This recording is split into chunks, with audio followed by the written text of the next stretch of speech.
This is the trick to keeping any living space looking immaculate. It's actually fairly simple. There's only 2 steps. I'd say it's well worth it. The first step is to establish a set point. Anything that comes into the space needs to be assigned to a spot. This is great if you're just moving into a place, but it's harder to do once you've already been living there for a while. If you have the money, you could always hire a professional organizer to help you set this standard for where things go, but I would just recommend that you remove all of the stuff from the space that you're working on and then put back only the stuff you actually use one by one until you have a spot figured out for each item. Share this set point with anyone you live with so they understand that everything has a correct place. And now we're on to the second step already. Put things back. Because everything has a correct place, I don't have to think about how to clean when I'm cleaning. I'm literally just putting things back in their correct places. I do this either at the end of the activity or at the end of the day so that when I wake up in the morning, it's to a newly clean set house. If you share a living space with other people, agreeing to put things back into their spots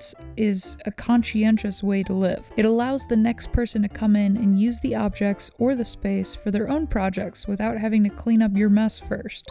When I come home from a long trip, it takes me less than 5 minutes to unpack, because I can just dump out my bags and put the stuff back in their places. And it's no more difficult to put something in its correct place than it is to put it in its incorrect place. Plus, I don't have to deal with the stress of a messy house. I just dump stuff out, return the objects to their places, and move on with my day stress-free.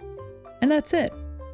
But how do I even choose which objects to bring into my life in the first place?